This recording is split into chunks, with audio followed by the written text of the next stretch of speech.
Well, welcome everybody. I'm so excited because today we're going to talk about how to affair-proof your relationship with Dr. Laura Berman. And most of you know who she is. She was on Oprah a million times.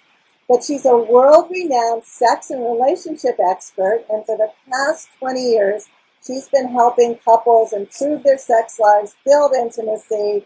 She has a radio show. She has tons of books. And she's just brilliant. Laura, welcome. Thanks for joining me. I'm so happy to be with you. Thanks for having me. Well, this is a topic that doesn't get much attention. And Yeah. I know you're the woman to talk to about it. So let's begin with your definition of what is an affair. That's a great question because most people, when they first think affair, they think, you're in a monogamous relationship and you have sex with someone else. And that's what I think of as sort of physical infidelity, right? But then there's the whole genre of emotional infidelity, which can range from just sharing things that you wouldn't normally share with someone else, you would first share with your partner, with the stuff you hear about work husbands and wives, that people joke about. Those lines can start to get crossed where you call them first when you get that big promotion, or you're starting to invest emotional energy away from your relationship, and it can escalate even to the point of talking love and sharing intimate conversations or sexting, or and a lot of people will say to me, well, I didn't cheat because we just had this online affair and I never touched them, we never even met in person. But that's still an infidelity. What I say to people is that if you are committed to a monogamous relationship, the general rule of thumb is that you shouldn't be doing, saying, or behaving in any way that you wouldn't do with your partner sitting right next to you. And if you use that litmus, then you're in good shape. But the slippery slope can get pretty slippery. And that really answered my second question was, is it always about sex? So what is the driver that has people literally go and have some kind of sex, not just emotional cheating, but actually have sex with another human being? What's underneath that? Well, I think your question is in two parts. The first is addressing a really common myth, right? That infidelity happens because you have a crappy sex life. And that's just not true. In fact, the majority of the time, the motivation for the affair has very little to do with sex. It has to do with needing validation, wanting to feel desired, wanting to feel seen, wanting appreciation, wanting emotional closeness, right? Like those tend to be the motivations, the internal motivations that we kind of unwind when I'm helping couples repair after an affair. And you can use that knowledge to affair-proof your relationship because, ironically, affairs rarely have much to do with sex. The sex grows out of this other stuff, and especially for women who cheat. It's not very rarely do women cheat because they got to get laid. They are cheating because they fall in love with someone, or they feel deeply connected to someone, or the tension and the excitement is building and they just have to act on it. And you wouldn't think that to be the case with men, but I do. I think men almost as often as women, it starts out as a flirtation and filling that kind of empty space that isn't filled in your relationship. And ultimately, I'll tell you the secret now, isn't you're not filling for yourself. And then that leads you to look for it somewhere else, or at least to be open to receiving it when that presents itself. So what are the practices, whether they're daily or weekly, like how should we be in our relationship so we're filling ourselves up and we're paying attention to our partner in spite of the fact that you have 3 jobs and 3 kids and a busy life, and it's crazy. It's crazy. And our natural course in every relationship, every love relationship, is what I kind of call taking your hands off the wheel. Right? Like imagine you're in a car, I live in the Midwest in Chicago, but imagine you're in a car on a long cornfield, farm road, and you're driving along, and you take your hands off the wheel. The car is going to slowly veer off course until the next thing you know, you're in the cornfields. And so the number one way, not only to affair-proof your relationship, which to me, even that term is coming from a place of fear and scarcity. Like, why not just focus on how to really the best way to affair-proof your relationship is how to really nurture your relationship, how to really make your relationship a priority. And so that really happens from putting your hands on the wheel way before the car ends up in the cornfields. And so the natural course in every relationship, because of kids, life, bills, all that stuff, is just to take your hands off the wheel because they're so busy juggling all these other things. And your relationship is the car that's now starting to veer off course, and you think, I can deal with that later. We're committed to each other. This is life. Life is stressful. He or she should understand that. We'll deal with that later. We just sort of put that on the back burner. But you can't, not only to affair-proof your relationship, but just for the quality of life that you want with your partner. Because when you are allies, and when you're really in the stress together as allies, life is not only so much easier, but so much more enjoyable. Right? So what can you do? How do you keep your hands on the wheel? It's a really kind of obvious one, but I'll tell you how to operationalize it. And that's really not taking your relationship for granted, right? And letting you, so part of it is staying in alignment and integrity with yourself. To me, that's the number one thing, because how I find that resentments build and start to fester and the snarkiness starts between the two of you is because the lines of communication aren't open. You're either giving up too much or giving too much and not getting back, and those resentments start to build. And instead of dealing with those, you go on Facebook, you see your old, college sweetheart, you start flirting. It's just so much easier to redirect the energy over there than dealing with what's right here, right? So it's really important to stay in integrity with yourself, to stand for what you need and want in your life and in your relationship, and to nurture and feed yourself. And this is particularly important for women who tend to put themselves lowest on the totem pole. And I always say to women, you only have a certain reservoir of energy. And if you're spending that energy and you're not putting anything back in the reservoir, then you don't have anything for your relationship or your partner. So don't feel guilty about going to that yoga class. Don't feel guilty about spending time with other women, because that will really fill up your reservoir, or whatever it is that you enjoy. Do it, because your kids will thank you, your mate will thank you, I promise. Okay, so that's the first thing, is to take care of yourself and your own emotional house. The second, such a simple thing. If you do this for 3 weeks, I swear to you, your relationship will change. 5 genuine expressions of appreciation a day. And not just for the things, the big things, for the things your partner's supposed to be doing. Maybe your partner is always the one to take out the trash. Yeah, so he takes out the trash, but I'm washing the dishes. I'm making dinner. Of course he takes out the trash, right? That's how most women think. Or he thinks, yeah, of course she gives the kids a bath. I'm working all day, and, that's kind of our agreement. Yes, but what would happen if you said, honey, thank you so much for taking the trash out. I know it's freezing cold outside, and you do it every night. And I just want you to know how wonderful it feels to know that's taken care of. And I really feel loved when you do that. Or, you know what, that shirt really brings out the color of your eyes. You have such beautiful eyes.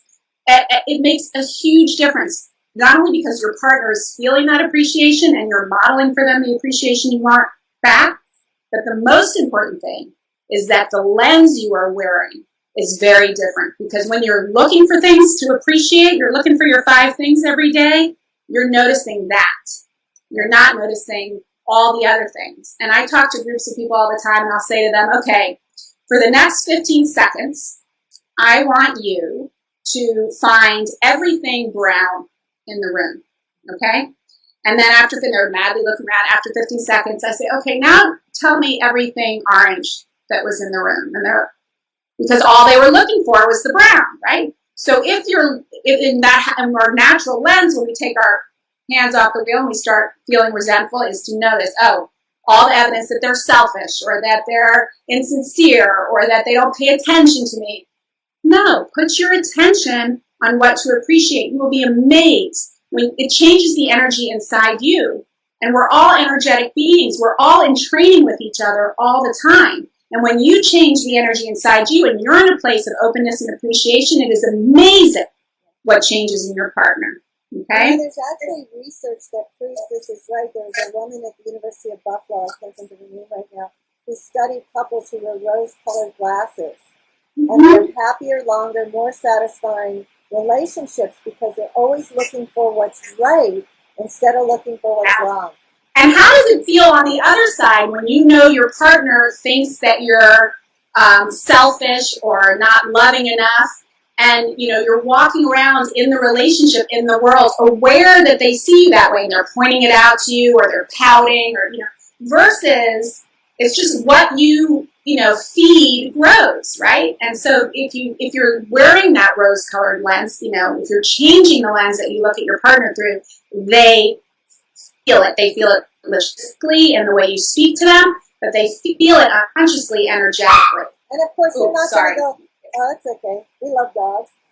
They're not going to be looking for love elsewhere if they're getting the love at home. And for all the people, most people, you'll ask them, what's the most important thing in your life? Oh, my family, my relationships. But if you actually look at where they spend their time, it's not there. So if you fill yourself up, like you said, you appreciate your partner, how great is that for your kids? Right? Ultimately, so that's better than driving them to soccer, right? 100. What they more than that extra Chinese class or soccer practice or whatever it is, what they need more than any of that is a model of what a loving, intimate relationship looks like. And they need you too to be you are the foundation. If you're cracked, then the house starts to crumble around you. So even if it means taking some things off your list, giving up some of those carpools, giving up some of those after-school activities, it is worth it. The other thing is really feeling in choice in your relationship. And I'm, married for 13 years. I love the institution of marriage. I believe in the institution of marriage. But I also believe in choosing to be with my mate every single day. And knowing that if I want to, which I don't and can't imagine ever feeling this way, I can be fine on my own, right? And that's a really big part of being in a healthy love relationship, is to know that no matter what happens, you're okay inside yourself. So I actively choose every single day to recommit to my partner, my husband, with a 30-second hug. I hug him, I send love out of my chest, my heart into his, and I'm not even speaking, we spoke about it early on, now we both know what's happening, but I'm literally choosing. I'm choosing to be committed to you, I'm choosing to love you, I'm choosing to be open-hearted to you, I'm choosing to look for things to appreciate with you every single day. We recommit to that. And the kids are running around, breakfast is being made, but we're doing a 30-second hug. And it's so great for them to see that. Plus, that releases oxytocin in your brain, which is the bonding hormone. So just a 20, 30-second hug every day fills you back up. It totally does, and it connects you. And I think it's also about sex. I mean, we can't ignore that, especially if you're in a relationship with a man. Because here's what women don't understand about men, is that the way that we feel emotional closeness is through, in our love relationships, is through kissing, cuddling, spending time together, sharing things and feelings, a shared life together, right? That's what makes us feel close. And those things are all obviously important for him too. But the number one way, his main vehicle for getting into that emotional closeness when you get through those other things, is through the physical act of sex, right? Assuming he has a healthy libido, right? But so when you don't have sex with him, he doesn't have that means to feel emotionally close, romantic, juicy, present with you, conscious of you. So when you withdraw from sex for stress, menopause, kids, life, whatever goes on the back burner, you think, what's the big deal? Why sex? Or it's so important because it's his way of feeling connected to you. And women don't, they think, okay, he's being romantic, he's not sending those cute texts he used to do. I said something to him and he said, well, we haven't had sex in a month. And I think, you jerk, you know what, you're only going to be nice to me if I have sex. No, he literally isn't thinking that way because he doesn't have the connection. So what I always say to women is that if you want that healthy connection, even if you'd rather be watching Downton Abbey or doing more things on your to-do list, if you make it a point to have sex with your partner at least once a week, you will be shocked at how increased the levels of emotional intimacy are between the two of you. Not to mention that all the research shows that for men, having sex can save their life. It actually has them live longer, healthier, recover from illness faster. That, even if you don't want to have sex, it's so good for all of our health.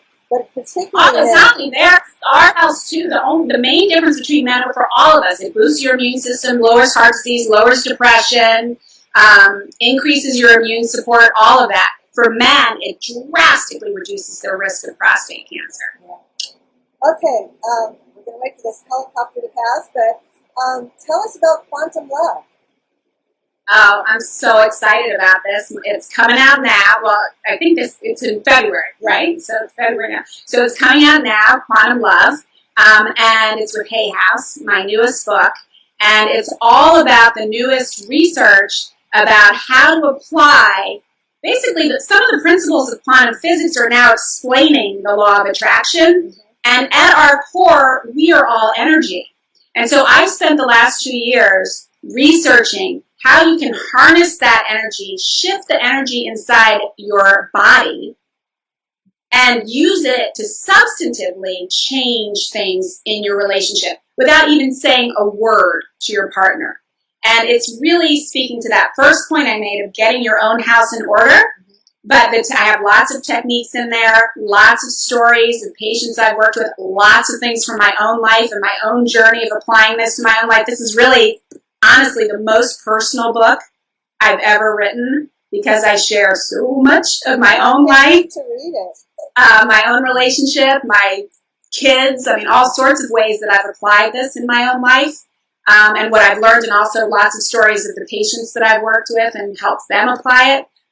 So I'm so excited. I'm so excited that this baby is being born. Fantastic. All right, everybody, go get Dr. Laura's new book, Quantum Love. Check her website, drlauraberman.com. And thank you so much. It was just such a joy to talk with you. It was fun talking with you, too. All right. Talk to you soon. Bye-bye. Bye.